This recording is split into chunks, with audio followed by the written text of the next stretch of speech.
शुरू करिए।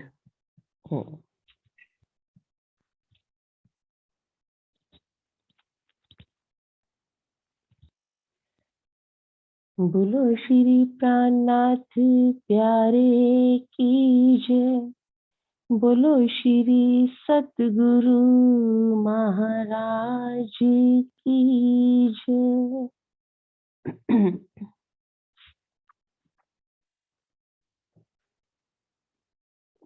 तेरे इश्क की इंतहा चाहती हूँ।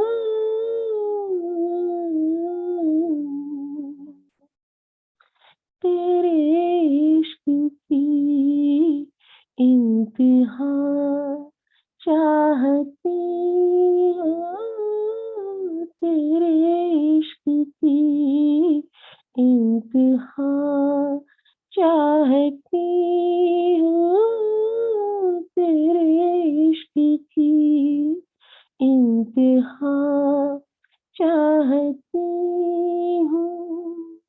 मेरी सादगी पे, मेरी सादगी पे ये क्या चाहती हूँ।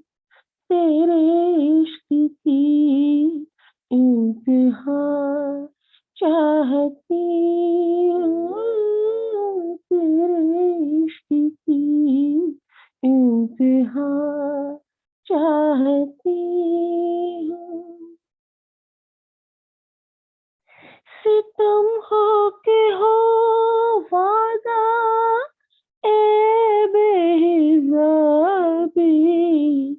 सितम हो के हो वादा ए बेहिसाबी। कोई बात सब्र आजमा चाहती हूँ। कोई बात सब्र आजमा चाहती हूँ। कोई बात सब्र आजमा चाहती हूँ। मेरी सादगी ते, मेरी सादगी ते ये क्या चाहती हूँ। तेरे इश्क की इंतहा चाहती हूँ। तेरे इश्क की इंतहा चाहती हूँ।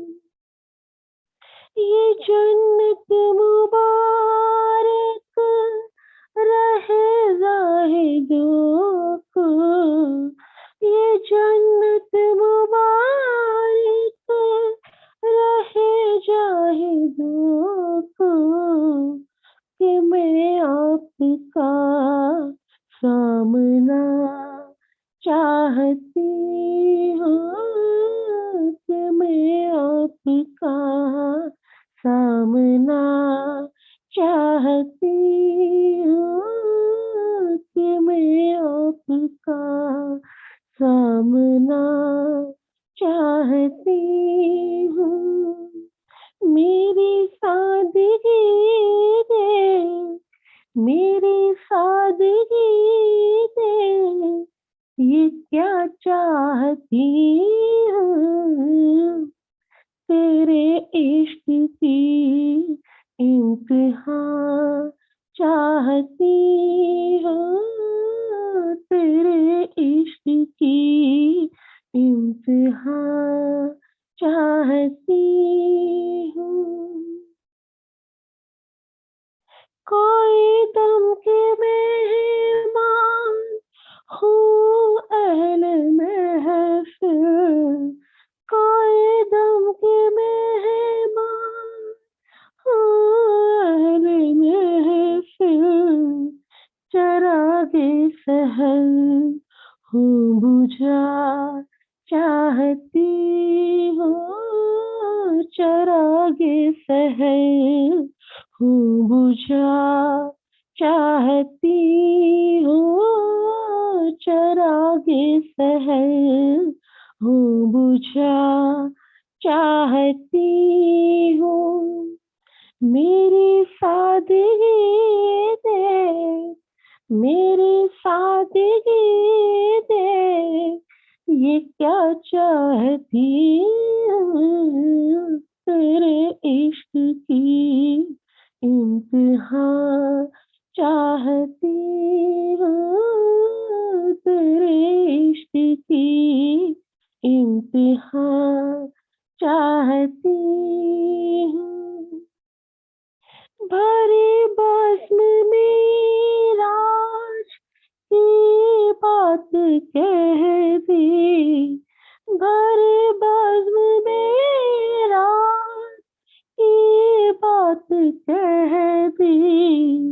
बड़ी बेअदब हूँ, सजा चाहती हूँ। बड़ी बेअदब हूँ, सजा चाहती हूँ। बड़ी बेअदब हूँ, सजा चाहती हूँ। मेरी सादगी दे, मेरी सादगी दे, ये क्या चाहती हूँ। तेरे इश्क की इंतहा चाहती हूँ, तेरे इश्क की इंतहा चाहती हूँ। तेरे इश्क की इंतहा चाहती हूँ। तेरे इश्क की इंतहा चाहती हूँ। बोलो श्री प्राणनाथ प्यारे की जय। बोलो श्री सतगुरु महाराज की जय। प्रणाम जी।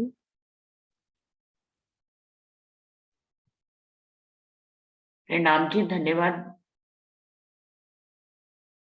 अंजू।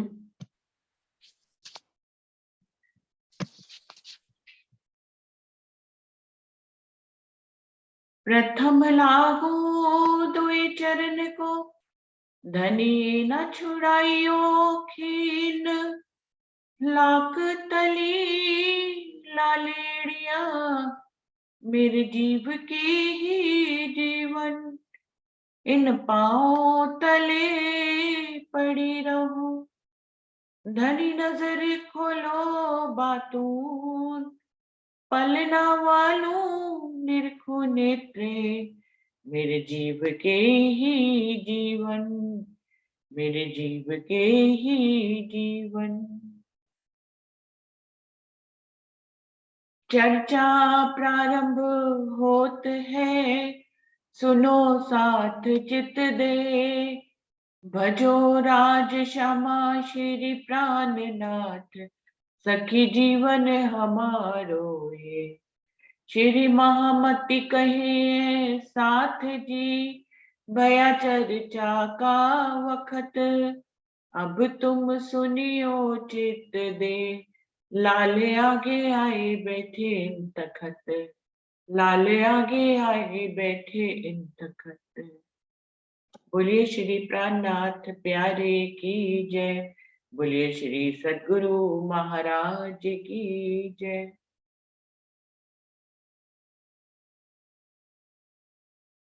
सुंदर साथ जी तक का प्रसंग चल रहा है, जिसमें जयराम भाई कंसारा को जगाने के लिए शिवजी साहिब जी दीप बंदर में आए हैं। और ये प्रकरण 20वां चल रहा है, जिसकी 31 चौपाई हो गई थी, अभी 32वीं चौपाई से आगे बढ़ रहे हैं। तो शिवजी साहिब जी खंडनी के वचन कहकर जयराम भाई कंसारा को जगाते हैं। ये तो बीतक में हम लोग पढ़ रहे हैं, पर ये खंडनी के वचन सब हमारे लिए ही है। सुंदर साथ जी, हमें बीतक के सभी वचनों को अपने ऊपर लेना है, जिससे कि जागनी उस समय के सुंदर साथ की तो जो हुई सो हुई, हमें हमारी जागनी के लिए इन वचनों को अपने सिर पे धारण करना रहेगा। फिर बैठे चर्चा कर में ब्रज को जो वर्णन, देखो पगले अपने क्यों कर भरे सयन। जब शिरडी साहिब जी से जयराम भाई कंसारा कहते हैं कि अब आपने बहुत चर्चा करी है, आप थोड़े थक गए होंगे, आप विश्राम कर लीजिए, तो शिरडी साहिब जी कहते हैं मैं यहाँ विश्राम करने के लिए नहीं आया। और इस प्रकार से दोबारा से चर्चा करने बैठ जाते हैं। और फिर इस बार चर्चा वो है ब्रज से शुरू करते हैं, ब्रज का वर्णन शुरू करते हैं।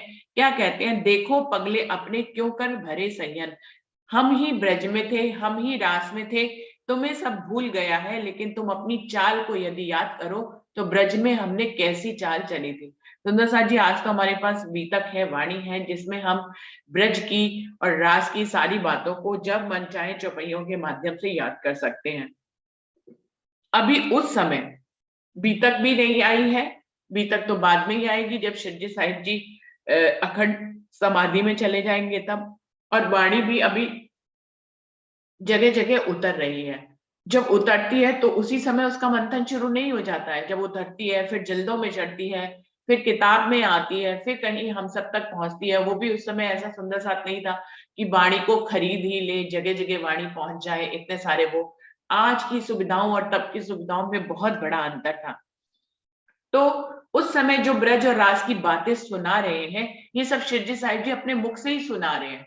अभी किसी जिल्द में नहीं चढ़े हुए हैं जहाँ के सुंदर साथ जी दूर बैठा, अगर यहाँ से कोसों मील दूर हो तो वो अपने ही किसी के ग्रंथ से जो है उनका मंथन कर सके और बात कर सके। तो ऐसा बिल्कुल भी नहीं था, शिरडी साहिब जी के वचनों से ही सुनना पड़ता था, और वो भी जो उनके पास होते थे सिर्फ वही हो सकते थे। ऐसा भी नहीं था कि कोई यहाँ बोल रहा है और कई विदेशों तक लोग सुन रहे हो। ये सब कुछ अब जूम के माध्यम से संभव हो गया है, लेकिन उस समय का समय बिल्कुल बहुत कठिन था। और वो कहते हैं कि देखो तुमने कैसे अपनी चाल चल के दिखाई थी ब्रज में, कैसा प्रेम तुमसे ब्रज में करते श्री राज, कौन भात तुम चलते करते माया का काज। तो देखो कैसा तुम्हारा प्रेम था श्री कृष्ण जी के स्वरूप के साथ, जिसके अंदर राजी महाराज का आवेश विद्यमान था, उनके साथ तुम्हारा कैसा प्रेम था। तुम अपने श्री राज के साथ, अपने आत्म के धनी के साथ कैसा प्रेम करते थे। कौन बात तुम चलते करते माया का काज, माया के तो सभी काम तुम तब भी करते थे, लेकिन तुम्हारी चाल कैसे थी। दिल में हमेशा यही लगन लगी रहती थी कि कब शाम को सास भेजेगी पानी भरने के लिए और हम पानी भरने के बहाने जाकर कृष्ण से मिलेंगे। कुटुंब परिवार सब में रहते चित उदास, तुमको एक श्रीराज बिना और न रहती आस। सब कुटुंब और परिवार में सबके बीच में तुम रहते थे, काम भी करते थे, लेकिन तुम्हारा चित्त हमेशा उदास ही बना रहता था। तुमको एक श्रीराज बिना और न रहती आस, तुम्हारा चित्त प्रसन्न किससे होता था, सिर्फ श्री राज जी के दर्शन करने से ही तुम्हारा चित्त प्रसन्न होता था। और हर पल हर घड़ी सभी काम करते हुए तुम्हारे दिल में लगन सिर्फ यही रहती थी कि एक पल मिलेगा और हम अपने आत्म के धनी से मिलेंगे। तो एक आकार था हमारे सामने उस समय जिसपे हम फिदा होने के लिए तैयार रहते थे कि कब हो। और ब्रज बहुत बड़ा नहीं था, छोटा सा ब्रज था, वहीं आसपास सब घर थे। यदि ब्रज का वर्णन आप वाणी में सुने तो ब्रज एक छोटा सा गांव है जहाँ आसपास सब गांव घर मिले मिले से सबके घर हैं, जहां पर सब एक दूसरे के दिलों की बातें जानते हैं, सब एक दूसरे के सुख और दुख में शामिल रहते हैं। तो इस प्रकार का ब्रजमंडल का माहौल था, जैसे एक मोहल्ले का माहौल होता है। कि आज तो उन मोहल्लों में भी सब कुछ बहुत अलग अलग हो गया है।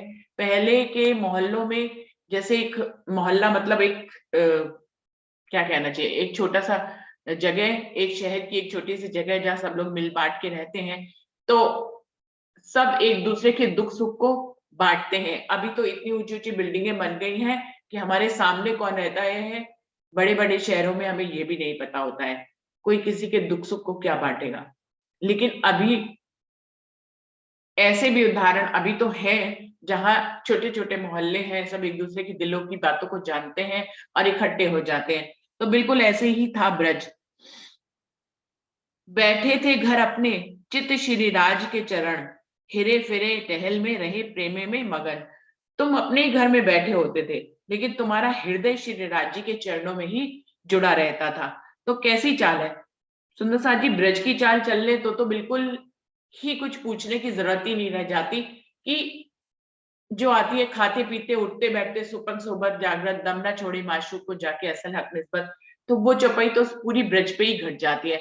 कि वो कोई भी काम माया का करते थे तो उनकी इच्छा चित्त जो है वो राज्य के चरणों में ही रहता था। हिरे फिरे टहल में रहे प्रेम में मगन। तुम आते जाते कितने ही काम करती थी, लेकिन तुम प्रेम में ही, तुम्हारे अंदर अपने धनी के प्रेम की खुमारी चढ़ी रहती थी। तुम उसी खुमारी में ही सारे काम कर जाती थी। जब ऐसा होता है ना, जिस दिन हमारा दिल बहुत खुश होता है तो उस दिन हम काम को भी बड़ी खुशी खुशी खुशी कर लेते हैं, और कब काम खत्म हो जाता है अपनी खुशी की मस्ती में हमें पता ही नहीं चलता। और जब हम उदास हो और काम कर रहे हो तो काम भी खराब हो जाता है, और काम बहुत लंबा लगने लग जाता है, लगता ही नहीं है कि खत्म ही होने को आया है। कई बार तो ऐसा होता है कि अगर मन उदास है या मन में कोई व्यथा है, दुखी है, तो हम जो काम कर रहे हैं तो उस काम को भी बिगाड़ देते हैं। कई बार तो सुंदर साथ से जो है सब्जियां भी जल जाती हैं, रोटियां जल जाती हैं, क्योंकि ध्यान कहीं और है। तो हमारा मन दुखी है तो उस दुखी मन के साथ हमारा तन भी जो है उतनी अच्छे से काम नहीं कर पाता है। और जब हमारे हृदय में खुशी होती है, आनंद होती है, हम किसी के प्रेम में मग्न होते हैं, तो जो काम हम कर रहे होते हैं वो और अच्छा होने लग जाता है और पता ही नहीं चलता काम कब खत्म हो गया है। तो बिल्कुल ऐसे ही बातें कह रहे हैं, हिरे फिरे टहल में रहे प्रेमे में मगन।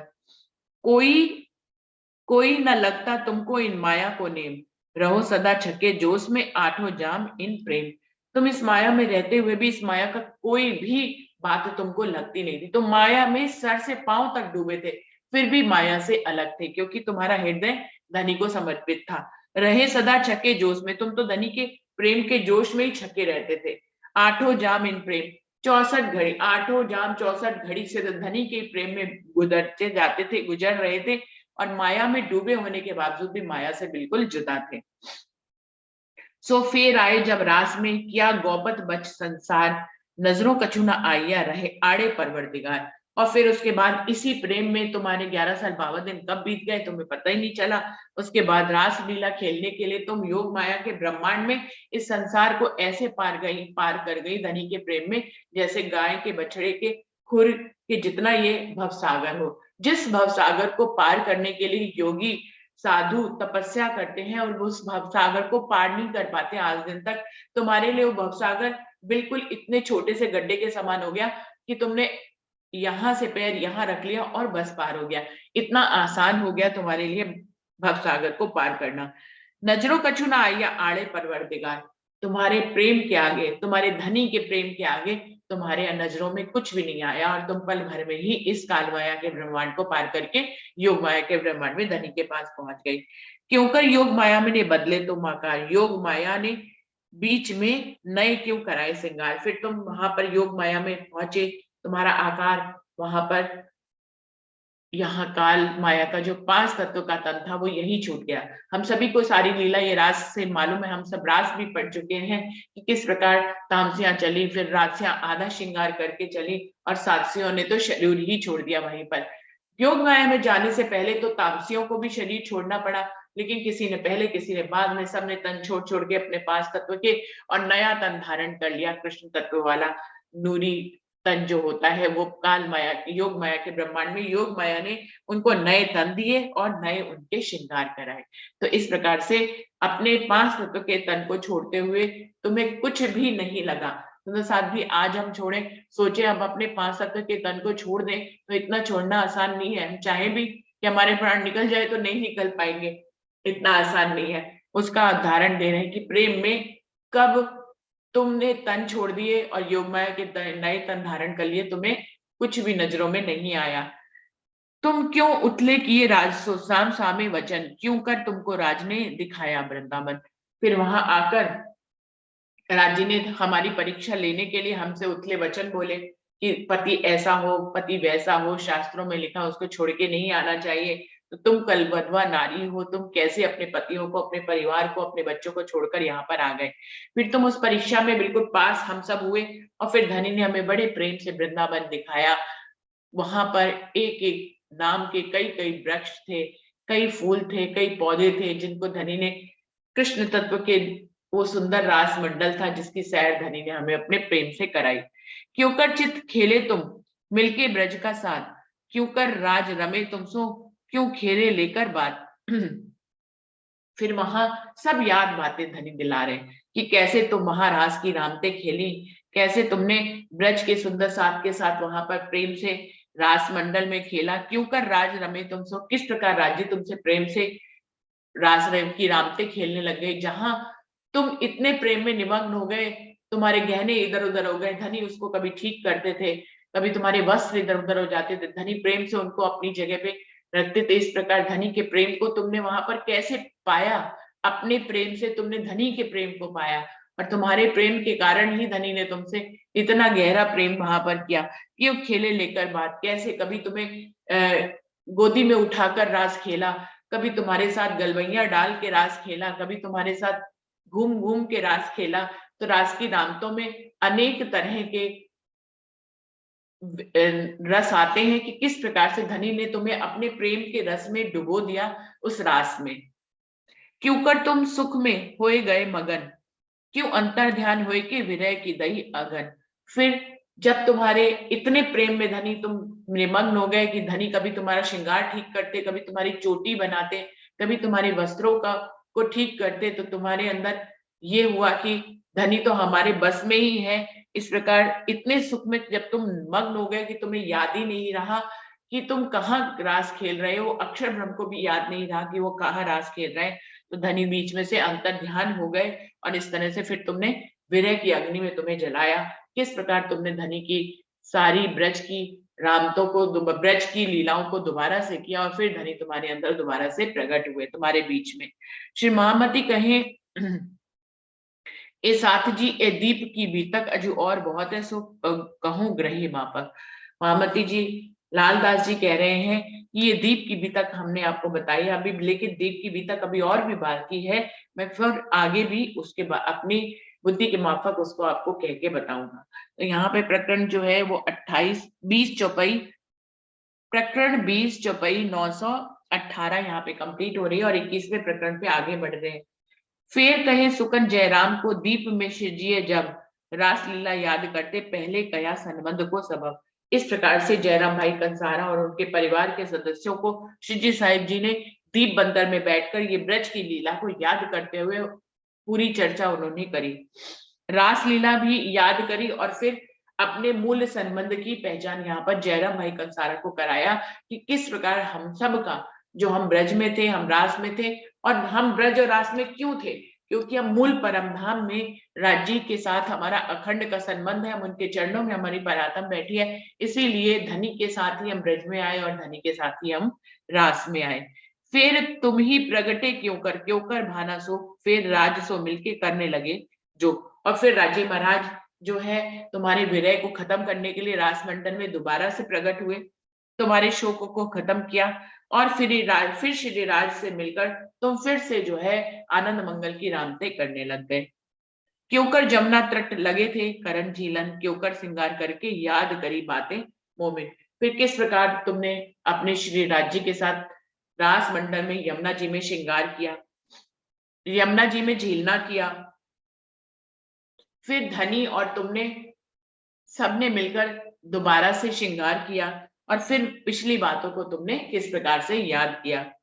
क्यों कर तुम आसन किया तापर बैठे श्रीराज, क्यों घेर बैठे श्रीराज को अरुगाए के काज। फिर किस प्रकार तुमने अपने उतारे हुए वस्त्रों के ढेर के ऊपर धनी को बिठाया, और धनी बड़े प्रेम से तुम्हारे उतारे हुए वस्त्रों के टीले पे बैठ गए, और फिर तुमने धनी का श्रृंगार कराया, और फिर धनी को अर्गाने की लीला हुई रास मंडल में। फिर झीलना करके बैठे अरोगन, अब विरह ताप याद आया इत सवाल किए तब।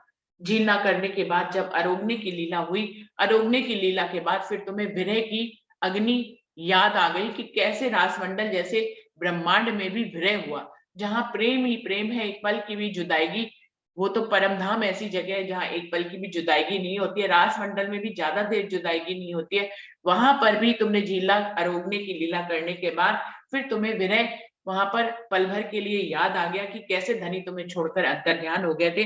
तो उस विरह के ताप को तुमने धनी को बताया, और फिर उनसे कुछ प्रश्न भी किए।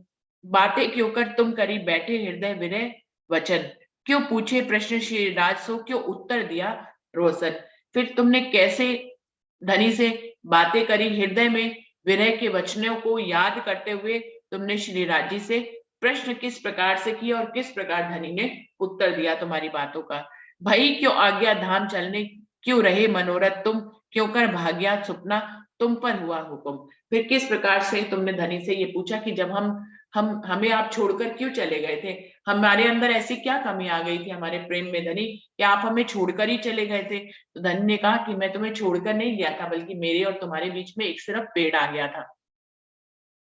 इस विरह के ताप को याद करके सखियों ने कहा, धनी से सवाल किया कि अब तो आप फिर हमें कभी भी छोड़कर नहीं जाओगे और हमें ऐसे घर लेके चलो धनी जहां पर हम और आप बिल्कुल भी जुदा ना हो। तो धनी ने कहा वो घर तो परमधाम है, और फिर यहाँ से हम सब की सुरताएं वापस परमधाम में गई, लेकिन हमारी इधर इस ब्रह्मांड का लय हो गया, योग ब्रज का तो लय हो ही गया था। योग माया में जो हमने रास खेली थी वो अक्षर के हृदय में अखंड हो गई, और उसके बाद जब हम परमधाम गए तो हमारे खेल देखने की इच्छा भी बाकी रह गई। फिर धनी ने इस खेल के कालमाया के ब्रह्मांड को बनाया, जहां हमें श्यामा महारानी के साथ भेजा और अपने हुक्म को भी हमारे साथ भेजा। क्यों कर भाग्या सुपना तुम पर हुआ हुक्म, और फिर तुम्हें हुक्म फिर से खेल देखने का हुआ और तुम खेल देखने के लिए फिर से आ गए। फिर इत सुपन भागा, जब मोमिन पहुंचे धाम, चाह रही खेल देखने हुए पूरे न मनोरथ काम। ये सपना खत्म हो गया, कालमाया का ब्रह्मांड का ब्रज का ब्रह्मांड खत्म हो गया, मोमिन परम धाम पहुंचे, लेकिन खेल देखने की इच्छा भी बाकी रह गई, पूरे मनोरथ उनके नहीं हुए। अजू मनोरथ रह गए, क्यों कहेंगी रुए विख्यात, क्यों कर राजे दिखाइया तुम्हारे दिल की बात। अब इच्छा जो कि बाकी रह गई थी उसको अधूरी तो रखना ही नहीं था। धनी तो हमारे परम धाम में हर पल हर घड़ी हमारी इच्छाओं को पूरी करने के लिए ही सारी लीला करते हैं, हमारे लाड पूरा करने के लिए, हमें रिझाने के लिए ही सारी लीला करते हैं। परम धाम के जर्रे जर्रे में सारी लीला श्यामा महारानी और सखियों को रिझाने के लिए ही होती है। तो ये इच्छा भला कैसे धनी अधूरी रहने जा देते कि हमें खेल देखने की अभी इच्छा बाकी रह गई थी। तो फिर धनी ने तुम्हारे दिल की बात को पूरा करने के लिए ये खेल फिर से बना दिया। तो इस वास्ते इंड तीसरा रचिया तुम कारण, त्रैगुण खिलौने तुम्हारे तुम हो खास सयन। इस प्रकार से धनी ने तुम्हारी इस इच्छा को पूरा करने के लिए ये ब्रह्मांड तीसरा, ब्रज और राज का तो बन चुका, अब ये तीसरा जानवी का ब्रह्मांड धनी ने फिर से बनाया। फिर से ये पूरी दुनिया बनी, ब्रह्मा विष्णु महेश बने। वो कह रहे तुम्हारे देखने के लिए ही त्रिगुणों सहित ये ब्रह्मांड फिर से बना। इसलिए देखा जाए तो ये हमारे खेलने की जगह है। तो बैकुंठ से लेकर पाताल तक ये पूरा हमारा खेल का मैदान है, जिस खेल को हम देखने के लिए आए हैं। सुंदर साथ जी, हमें याद रखना चाहिए कि हम इस खेल को देखने के लिए आए हैं, इसको खेलने के लिए नहीं आए। लेकिन दृष्टा भाव को हमेशा बनाए रखना है। ये खेल देखने के लिए हमें यहाँ पे धनी ने भेजा, और ये त्रिगुण समेत का पूरा ब्रह्मांड हमारे खेल का मैदान है, इसलिए ये सब हमारे खेल के ही स्वरूप है। फिर खेल क्यों कर किया याद करो ताई तुम, क्यों रमाए तुमको दे तुम्हारे साथ अपना हुक्म। कितनी बड़ी बात कह रहे हैं कि त्रिगुण खिलौने तुम्हारे, हम लोग ब्रह्मा विष्णु महेश को और पूरे ब्रह्मांड के 33 कोटि देवी देवताओं को, परमहंसों को, और जितने भी दूसरे धर्म संप्रदाय में भी कोई कोई जो महान पुरुष हुए हैं, उन सब की हमें जो है आदर करना चाहिए, उनका हमें सम्मान करना चाहिए, किसी का भी अपमान नहीं करना चाहिए इन चौपाइयों को पढ़ने के बाद। क्योंकि इन चौपाइयों को पढ़ने के बाद परमधाम के मोमिन जो हैं, जिनके अंदर ये गुण नहीं होना चाहिए, फिर भी उनके अंदर अहंकार का एक लक्षण आता है। कई तो बड़े ही अहंकार में ऐसा कह देते हैं कि त्रिगुण खिलौने तुम्हारे, कि धनी ने खुद ही चौपाइयों में कहा है कि ब्रह्मा विष्णु महेश तुम्हारे खिलौने हैं। तो इस प्रकार के अहंकार हम लोगों को नहीं करना चाहिए। हाँ, माना कि ये खेल हमारे लिए बनाया गया है और हम ही इस खेल को देखने के लिए आए हैं, ये धनी के हुक्म से बना है, तो इस ब्रह्मांड का जरा जरा धनी के हुक्म का है।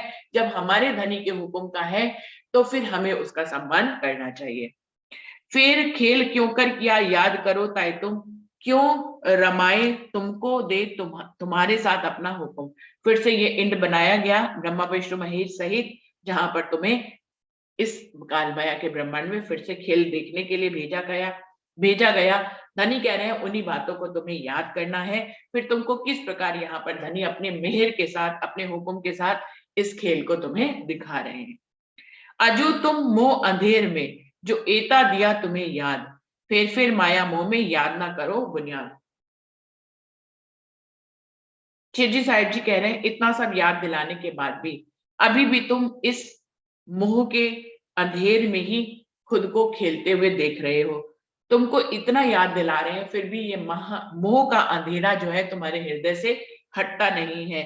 फिर माया मोह में याद ना करो बुनियाद। तुम बार बार इस मोह माया के जाल में फंस जाते हो और तुम्हारी जो बुनियाद है कि तुम्हारी आत्म परात्म कहाँ बैठी है, धनी के चरणों में बैठी है। तो हमारी बुनियाद क्या है सुंदर साथी?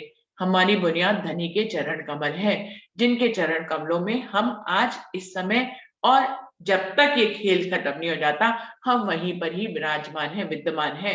परम धाम से देखें तो एक पल भी व्यतीत नहीं हुआ है, हम अभी भी धनी के चरणों के तले ही बैठे हैं। तो कह रहे हैं ये माया का मोह का अंधकार हमारे ऊपर बार बार चढ़ जाता है, जिसके कारण हम अपनी बुनियाद भूल जाते हैं।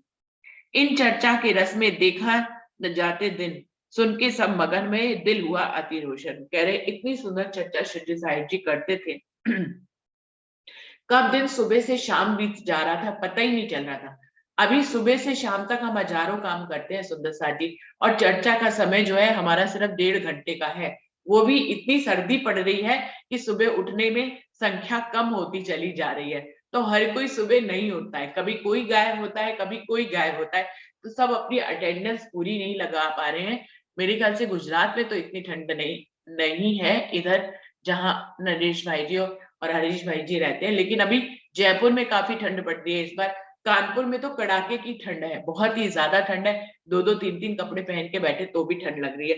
तो ऐसी सर्दी में भी सुबह समय पे जाकर मीटिंग को, बैठक को अटेंड करना बड़ी बात है सुंदर साथ जी। यहाँ पर यही बात राजीव महाराज वर्णन कर रहे हैं कि ये माया और मोह का जो अंधकार है वो बार बार हमें अपने कब्जे में, शिकंजे में ले लेता है और हम अपनी बुनियाद को भूल जाते हैं। ऐसे रस में मगन हुए कि कहाँ दिन शुरू होता था, कहाँ दिन खत्म हो जाता था, पता ही नहीं चलता था। सब जो है प्रेम में मगन होकर शिवजी साहिब जी की चर्चा सुनते हैं।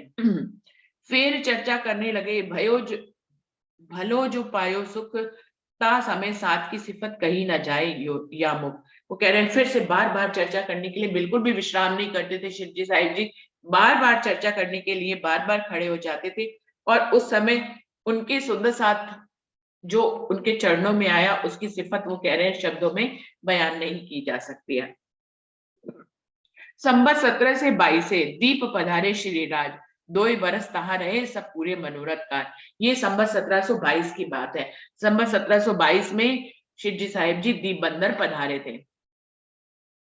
वहां पर 2 बरस रहे, 1722 से 1724 तक 2 बरस तहां रहे सब पूरे मनोरथ काज। वहां जितने भी सुंदर साथ थे उन सभी की इच्छाओं को उन्होंने अपने प्रेम से और अपने ज्ञान से पूरा किया।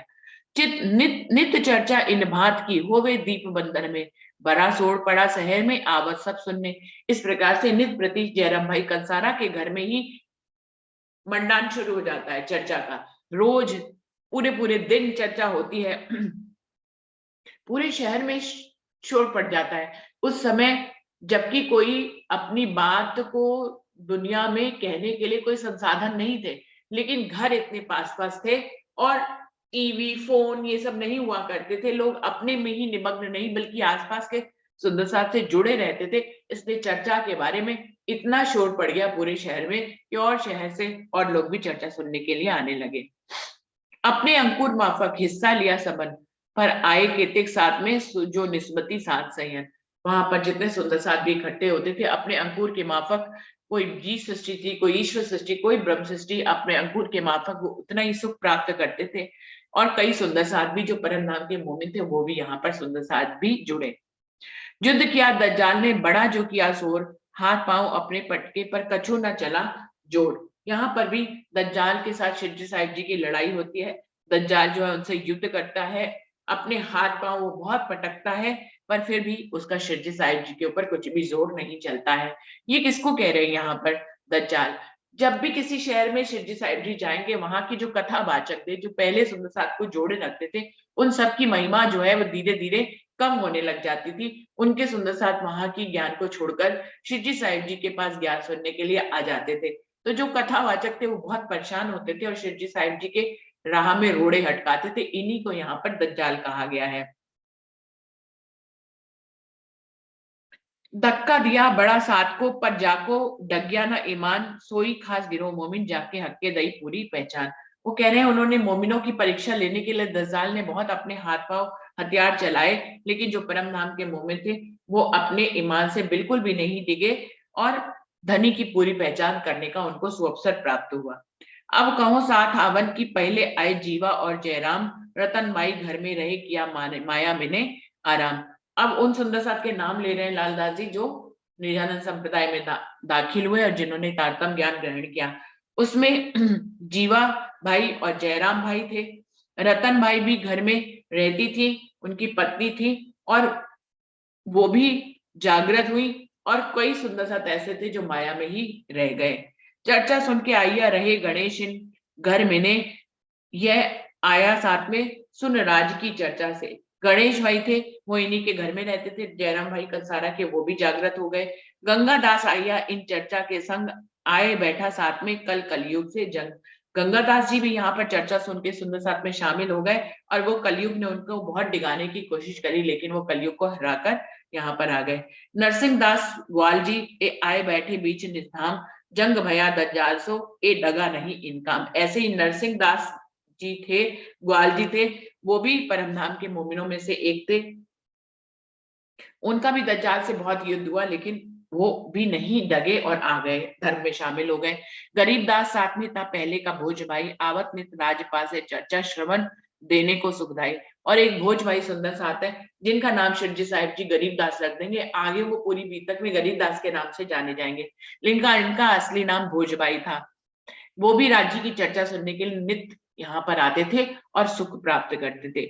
इस इत स्वरूप दे आई साथ में वीर भाई और तेज भाई गेहल भाई, इनों की सेवा में बड़ा हेज। और महिला सुंदर साथ में भी वीर भाई आई, तेज भाई आई और गेहल भाई भी आई, और ये सेवा करती थी शिवजी साहिब जी की।